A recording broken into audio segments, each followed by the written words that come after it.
right, good morning. We are here at the Anchor Point State Recreation Area at the Halibut campground. Okay, there are actually quite a few campgrounds here. Only a couple of them are set up for RVs. Halibut is one of them, and it is the closest one to the beach. And as you can see behind me, fortune has finally favored Alaska a bit with a beautiful, beautiful day. We've had a lot of rain and not so nice weather lately. And woke up this morning here on June 17th to just a beautiful day. This is southern end of Cook Inlet behind me, and we're going to do a walkthrough of this. There's some actually real wonderful things about this this site that I think you'll enjoy. A couple things that you need to know about before you get here with an RV, but other than that, let's do a walkthrough of this beautiful site on this beautiful day. I think you'll really enjoy it.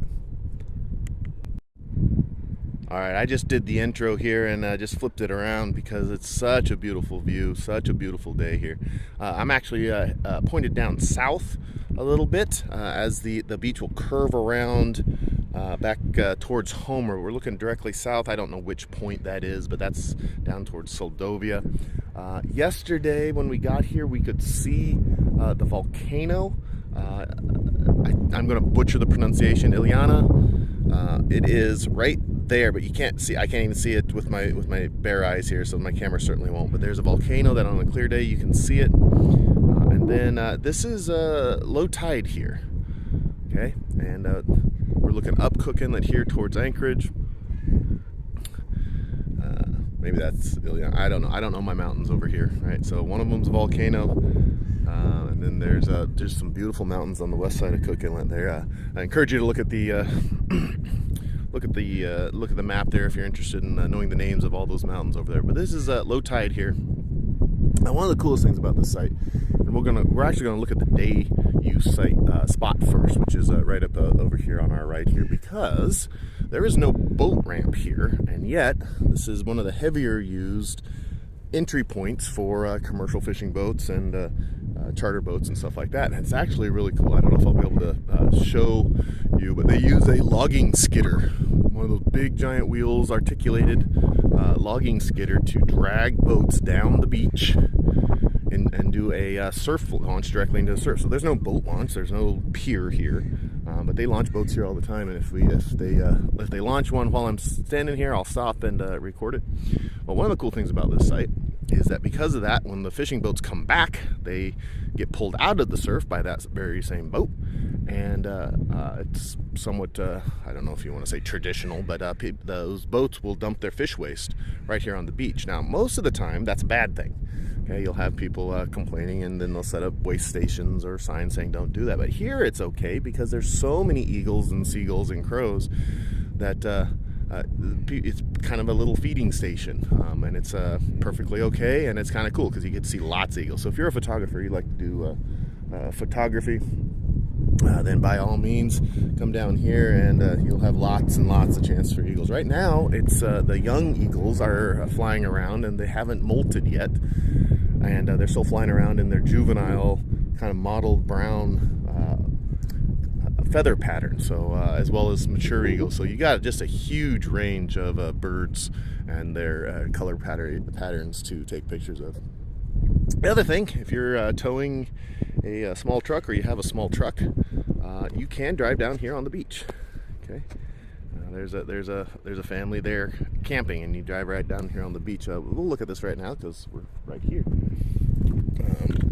We'll look at it here in a few minutes anyway. It's right down there by the day use. Okay, this is when we get down to the day use, there's a lot more people, so I might not talk quite as loud or as much. But again, beautiful site. You can drive on the beach. Do it with four-wheel drive. If you've never driven on the beach before, or you're far away from your home, so that you don't have any friends you can call to yank you out of the sand. If you don't have experience, I wouldn't casually do it.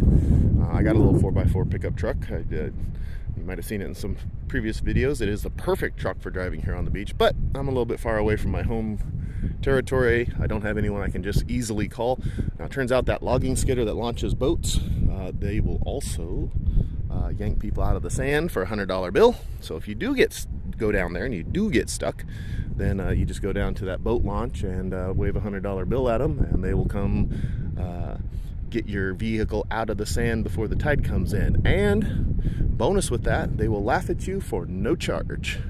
So the humor in the situation, it does not come with a charge. So just a $100 bill, they'll yank you out. But so it's actually probably one of the safer places. If you look right in front of me here, this is, the high tide. On a real high tide will come all the way up to this this kelp line here. Most of the time it's right, maybe right in there, but the high tide comes up here, so you have to be prepared to drive on this close side, and that's where those people down there are camped. Okay, if you look closely, I don't know if you can see it in the video. I'll see if I can zoom in a bit. I'm up here on the bank here. That's pretty soft. Okay, so people drive on it all the time. If you're comfortable driving on sand, if you're no problem with that, then by all means do it. You'll have a great time. Some of the better surf fishing here is quite a bit down the beach, so you'll either have to walk a long way or you'll be tempted to drive. Again, I didn't do it simply because I'm kind of out of my territory here. I'm not super familiar with it. Didn't want to tempt fate. But if you want to drive on the beach, by all means, this is probably one of the better places to do it. And you do have help right next door with that boat launch logging skidder right down the road. So give it a shot. Other than that, again, it's just absolutely gorgeous. Alaska's had a really wet, cool spring here, and woke up this morning to this was refreshing. Some of my earlier video. Oh, here we go. All right, let's take a video of this. Here's that logging skidder taking a boat down. Now I was hoping to be a bit closer, but let me zoom in and kind of see what they're doing here. Okay, if you're familiar with logging skidders, you know what you're looking at here. If you're not, what that is a big wheeled logging skidder, and instead of boats, what they were originally designed to do is tow logs down out of the mountains. Okay, really big wheels so they can bounce around out in the woods, up and down mountains. Works pretty good for a beach, and I wish I could get closer because this is, oh, there we go, because he's going to drive right down into the water. Okay, I would imagine at the end of every day, maybe even a couple times a day, they hose it all off, because that is obviously salt water. Saltwater and metal love each other so much that they bond forever and become something new, rust. But I actually walked by that thing earlier, and it was not in bad shape. So this is actually just a little private boat that's going out, okay? Real small, kind of little, but he's gonna drive right up to the beach, right up to the sand, spin around, back that thing in, launch it right off the beach. Okay, that's the same skidder that if you get stuck, actually that's their smaller skidder, so he's using the smaller one for this little tiny boat here. So when it's a big commercial boat, they'll bring the big one out. So this is the smaller one, but it's actually in pretty good shape. But that's the one that'll come yank your truck out of the sand if you get too ambitious there. But he'll just back right in, and it's just it's a nice sloping beach. So absolutely no issue. It's kind of cool. I think it's the only place in Alaska that they do this commercially anyway, for the public. I think on the other side, if you're a commercial boat heading out to Bristol Bay, on the other side, you'll travel a little bit up one of the rivers, and then there's another operation that'll pick you up, drive your giant commercial boat, 32, 40, 50 foot boat, over the portage, put you in a river in Bristol Bay, and then you'll float on down and go down. But see, geez, can't get more simple than that. It just drives in, drops your boat off, drives out, and then when that boat comes back, he'll call him on the radio, cell phone, and he'll come down, and looks like just a day at the lake, except it's an ocean and a skidder. Okay, little boat goes out, has a good day of fishing. They've been catching some halibut. Skidder comes back and gets another one. I don't know how much it costs for that little boat to get launched. All I know is I did check with them about the truck. If getting stuck in the sand, they'll yank you out for $100. But there you go. I was fortunate to catch that. I was hoping to be able to show that to you. All right, let's go through the rest of the walkthrough here and see what else Halibut Cove has to offer. All right, so you're gonna pull in here, and over there is, if you go right, and it's really easy to see, but we're about 20 minutes from Homer, maybe about 10 minutes from Anchor Point, the city of Anchor Point, so right in between. If you come down towards the Alaska State Recreation Area, take a right, that's the day use area, and that's where you'll launch your boat like we just saw. If you come over to the left is Halibut Campground. Okay, so we'll go ahead and take a look here. And this is just a standard campground, old style. You'll put your fee envelope, put deposit. They'll take a check, no credit cards. Okay, $5 per vehicle for day parking, and $20 per site if you're camping.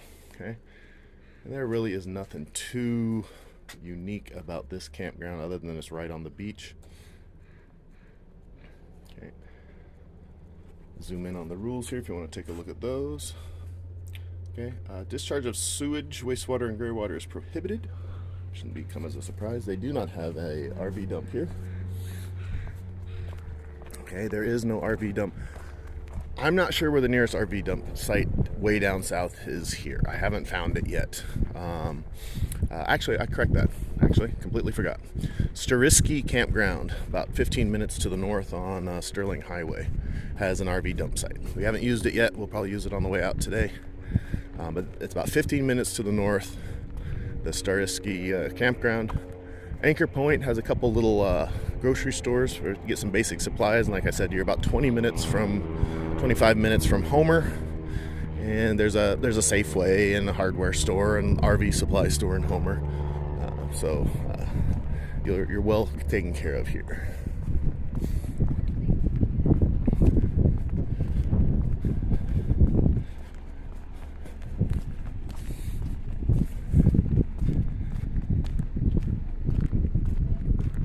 Alright, I'm not talking too much because I'm walking by a lot of people. You got a dumpster there to your right we just passed. Pit latrines, pretty clean, in good shape. Up here to my right is another beach access place. And then up here is the campground host. You do not have to check in with the host, but if you do, he's a amiable fella. Will tell you where to go for some local fishing and some of the local stories about where this campground came from. Now, one of the things you do need to know here is they advertise water. If you look at the website that says it has water available, it does not. It used to. Okay, so up here, this pump, there's somebody camping back here, so I don't want to intrude on too much with this pump here. They say they have water, but it doesn't work. It's broke, so no water here.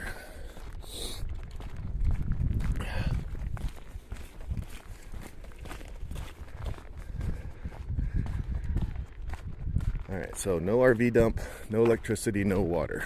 They do have bathrooms, they do have a dumpster.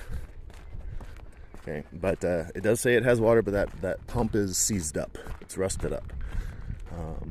There's no sign saying don't use it. I was able to get a little bit of water out of it, but it was super rusty, smelled bad. I didn't even want to wash my boots in it, let alone drink it. Okay. We'll walk through this area here real quick.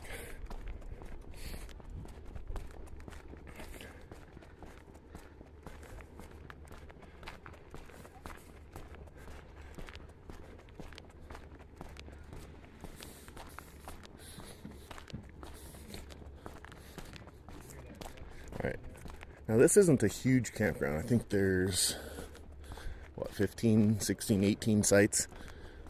It says no limit on the RV side, and that might not be a by rule limit, but there's no pull-through sites. They're back in only. So I would guess, I didn't take a tape measure, but up to 35, maybe 40 feet, you're going to be just fine. Anything better than that, this place isn't big enough. Okay, look at one of the other campsites in the area. There's no limit by rule. But the practical limit's probably about 35 feet. Okay. Which isn't bad, but no pull-through sites. So if you got a great big coach, giant thing, we tow our little pickup truck. And once we got in here, we went ahead and unbuckled it just to go around the loop there and get backed in. So there's there is enough room, but there isn't a lot of room. Okay, that's honestly it for the campground site. Just a very basic campground right on the beach. I'm gonna go look at the day use site. Not gonna talk as much because there's a whole bunch of people doing business here. I did want to take a video of. Okay, this is the beach access. So if you want to try driving on the beach, okay, then go ahead here. One thing I will say, if you're driving around beach access sites, probably anywhere, but certainly here in Alaska, don't do what this guy did. Don't park here. Okay, let me walk up. Now, if he's only here for a couple minutes, that's one thing. But let me walk up and show you why you never want to park in a beach access site. Okay, unless it's just to snap a picture, see what's going on, and get out of here. Okay, they're not in there, so I can talk smack about them. They really shouldn't just leave their vehicle here. Here's why. Okay, remember that soft sand I told you about? Okay, they're down there beach combing. I won't disturb them too much. But remember that soft sand I told you about? Okay. In order to pop up out of a beach access site, and that's all of them here in Alaska that I've seen. Okay, that's a little bit. It's I suppose not steep there. The camera doesn't show it, but you know that's not super steep. You got some soft sand here, and you got a lot of soft sand. Oops, where am I pointing? They got a lot of soft sand here. So in order to get out of here, this is probably one of the better ones, but even then, a lot of times you have to get a run at the access point. Okay, you know, down there where it's a little bit firmer, a little bit moisture, so it's a little bit firmer. You can drive pretty quick, but then when you get to this soft stuff right up in here, if you aren't moving quickly, you'll sink and get stuck. Okay, it looks like somebody actually tried to go too slow through here. They chewed their way pretty good. Well, what they do is they'll be back on this firmer stuff over here, a little bit firmer here, and they'll get a run at it. They'll plow through this soft stuff in order to pop up out of the beach. When they hit this place, they are going pretty fast and they don't have the best control. Okay, and that's not because they're bad drivers, that's just how you get off a beach. Okay, if you've never done it before, that's how you do it. That is the correct way to do it. So don't blame beach drivers for doing it that way. That's how you do it. Of course, if you have done it, you know what I'm talking about. If you're parked right here, when those trucks come up off the beach, they don't have as much control and they're going faster than they would prefer. Okay, they need this area to be clear. Okay, because they don't have full control because they've just come off very soft sand. They're going pretty fast. So don't park in the beach access points. The other day I was walking here and somebody asked if I should, and I explained they shouldn't. And like I said, those folks there, probably perfectly nice folks, don't know any better, but do not park in the beach access points. There's no sign that says don't. Just a really good way to get a truck coming off the beach smacking into you. That's bad when you're driving. It's even scarier when you've got kids. Okay, so if you have kids or have a stroller or whatever, don't loiter in those areas either. Okay.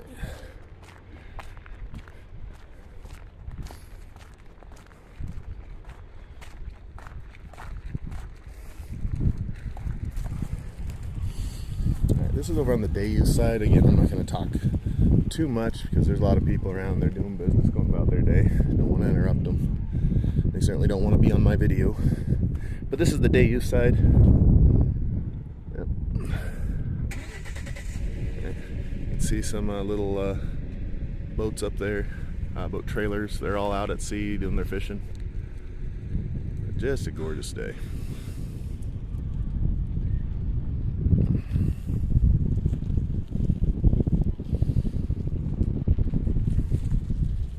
Alright, and that's about it for this. I'll give a quick summary here in a second. But that is the Halibut campground within the Anchor Point State Recreation Area here in the southern tip of the Kenai Peninsula. Alright, and that's all there is to show. That is Halibut campground at Alaska Anchor Point State Recreation Area. No RV dump. Water says the website might say it's available, but the pump is seized up, so there's no water, there's no dump. and there's certainly no electricity. So all of the comforts of home are not here. There is a latrine, it's clean, a couple of them. There's maybe about 20 campsites for RVs, then a day use area. There are several other campgrounds within like 2-3 minutes of here. State Recreation Area has multiple campgrounds within it. So if you don't have an RV, you're just in a tent, those are empty right now and available. Those won't be empty here in a few weeks, and then of course into silver salmon season. But they're empty now. Nice campground. It was quiet, good people, good neighbors. Had a lot of fun here. But again, no water, no RV dump. So plan accordingly. All right, thank you very much. Please like this video, subscribe to the channel if you're getting anything out of this, and I will see you next time.